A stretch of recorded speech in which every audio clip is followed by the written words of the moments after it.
Shalom, shalom, shalom, shalom, gloire à Jésus-Christ.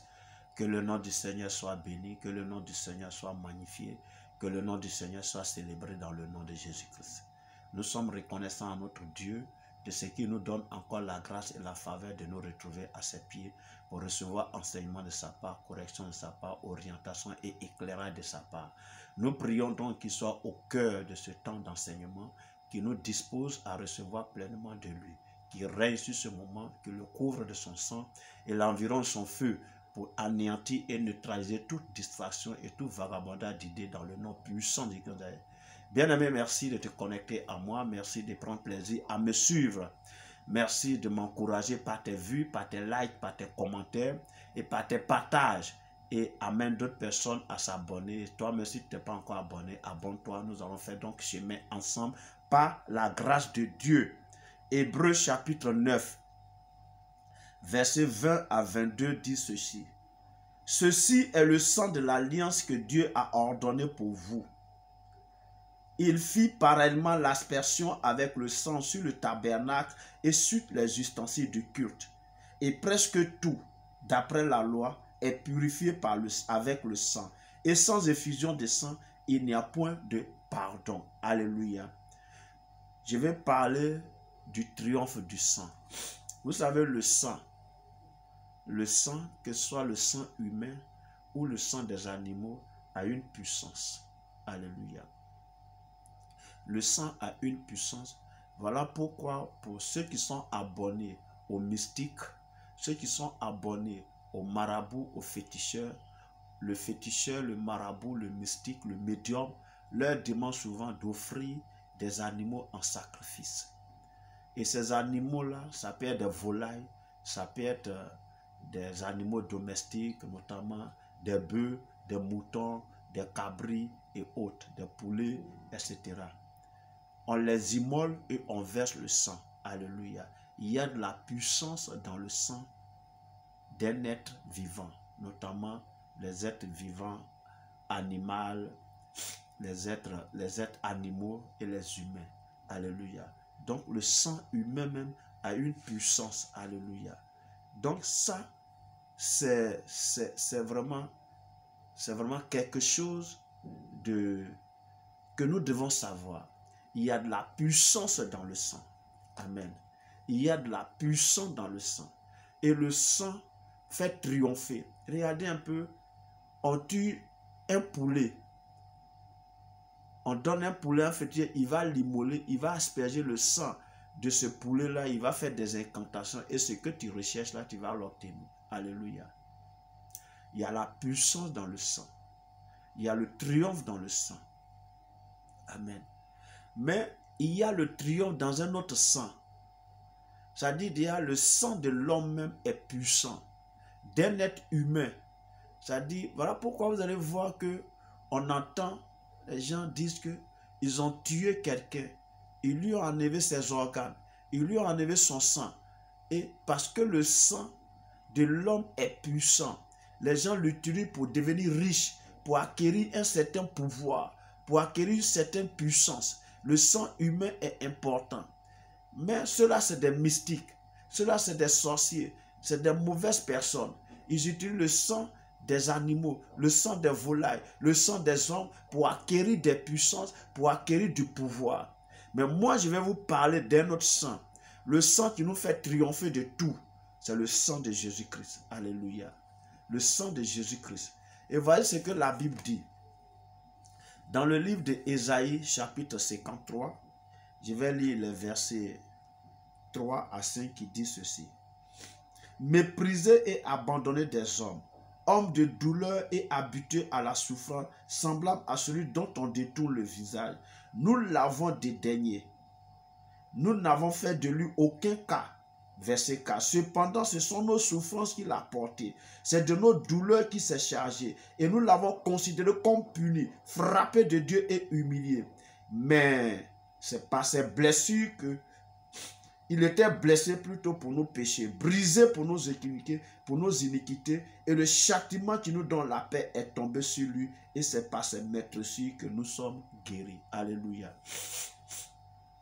On parle de Jésus ici, n'est-ce pas? il a souffert. Il a souffert le martyre. Il a été frappé. Il a été brisé. Il a été crucifié. Il a été humilié. Son sang est versé. Mais la Bible dit, c'est par ce sang-là que nous sommes sauvés. C'est par ce sang-là nous avons la vie éternelle. C'est par ce sang-là que nous recevons aussi notre guérison. Alléluia. Le sang de Jésus est puissant. Amen. Le sang de Jésus est très puissant. Gloire à Jésus-Christ.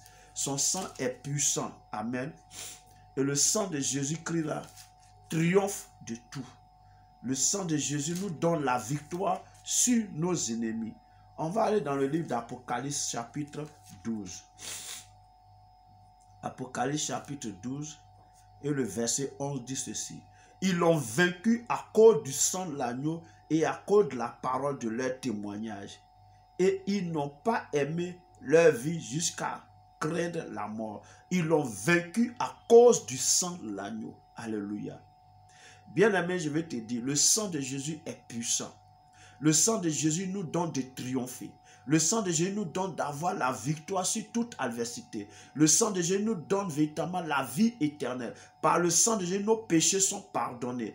Quand tu apposes le sang de Jésus sur ta vie, sur ton cœur, sur ton âme, ça purifie tout. Et Dieu te voit comme quelqu'un qui n'a jamais péché. Quand tu viens à Dieu dans la repentance et que tu lui demandes pardon, tu demandes aussi que le sang de Jésus te purifie de tes péchés. Et le sang de Jésus va te purifier. Parce que ce sang, il est puissant pour nous purifier, pour nous laver de toute iniquité. Alléluia. Le sang de Jésus-Christ est puissant pour nous purifier de tout péché, pour nous laver de toute iniquité. Le sang de Jésus est puissant pour nous sauver, pour nous donner la vie éternelle. Mais après cela, le sang de Jésus également nous donne la santé. La Bible dit c'est par ses maîtrisures que nous sommes guéris. Le sang de Jésus, le sang qui a coulé, le sang de Jésus qui a coulé, lorsque nous le réclamons dans nos corps, il nous donne la santé, il détruit la maladie en nous, il nous donne la victoire sur la maladie et il nous guérit, il nous rétablit dans notre santé, il nous rétablit dans notre santé et il nous accorde la guérison totale dans le nom puissant de Jésus-Christ. Le sang de Jésus. Le sang de Jésus nous donne également le triomphe sur toute adversité. Alléluia. Il est dit ici, ils l'ont vaincu à cause du sang de l'agneau. On a vaincu qui? On a vaincu le diable. On a vaincu l'ennemi. On a vaincu les démons. On a vaincu, Seigneur, les agents du diable, les marabouts, les féticheurs, les mystiques. On les a vaincus. La sorcellerie, on a vaincu la sorcellerie. On a vaincu les œuvres de la sorcellerie par le sang de l'agneau immolé, le sang de Jésus-Christ de Nazareth. Alléluia. Donc, avec le sang qui a coulé, le sang de Jésus qui a coulé à la croix de Golgotha, par ce sang, nous avons le pardon de nos péchés, la rémission de nos péchés, parce que selon la loi, tout est purifié par le sang. Et sans effusion de sang, il n'y a point de rémission des péchés, il n'y a point de pardon des péchés. Le sang de Jésus a coulé pour que nous recevions le pardon de nos péchés. Premièrement, le sang de Jésus a coulé pour nous accorder la santé et la délivrance des liens du péché, du pouvoir du péché. Mais la délivrance et la protection des puissants des ténèbres, des esprits impurs, des esprits maléfiques, des esprits diaboliques. Le sang de Jésus nous donne la victoire, une grande victoire sur toute adversité. Par le sang de Jésus, nous triomphons. Alléluia. Son sang a coulé, coulé, ruisselé sur la croix. Son sang a coulé, coulé pour nos péchés. Son sang a coulé, son sang a coulé, coulé, ruisselé sur la croix.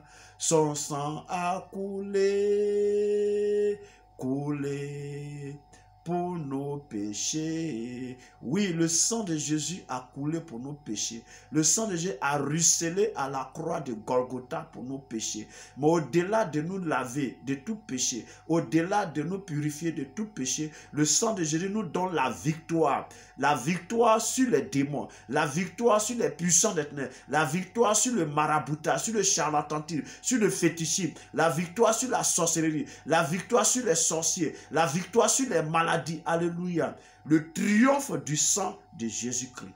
Amen. Par le sang de Dieu, nous triomphons. Par le sang de Dieu, nous triomphons de la mort. Par le sang de Dieu, nous triomphons des démons. Par le sang de l'agneau immolé, nous triomphons des puissants des ténèbres et nous sommes plus que vainqueurs au nom de Jésus-Christ. Alors, c'est une arme fatale que Dieu nous a donnée. Une arme que nous avons entre nos mains pour vaincre le monde des ténèbres. Alléluia. Dans tes prières de combat, réclame le sang de Jésus contre les puissants des ténèbres, contre les esprits impurs, contre les démons, contre les esprits de la sorcellerie, de l'envoûtement, de maraboutage, de sorcellerie, d'incantation, d'envoûtement. Réclame le sang et le sang va, c'est-à-dire résonner comme une bombe atomique dans le corps de l'ennemi. Parce que par le sang de l'agneau immolé, nous triomphons de toute adversité et nous sommes plus que vainqueurs au nom de Jésus-Christ. Que le sang de Jésus-Christ soit l'arme en tes mains, comme une bombe atomique en tes mains. Utilise-la contre tes ennemis physiques, tes ennemis spirituels. Surtout, nous ne combattons pas la chair et le sang, mais nous combattons les esprits impurs, les principautés, les dominations, les esprits méchants dans les lieux célestes. Voici ceux que nous combattons. Avec le sang de Jésus, nous triompherons d'eux. Avec le sang de Jésus, nous avons la vie éternelle. Avec le sang de Jésus, nous régnerons sur nos ennemis au nom puissant de Jésus-Christ. Merci de partager, merci de liker, merci de commenter et merci de t'abonner si tu ne l'as pas encore fait. Et amène d'autres personnes à s'abonner et nous allons faire chemin ensemble. Porte-toi Dieu bien, que Dieu te garde et nous sommes à la prochaine dans le nom de Jésus-Christ. Amen.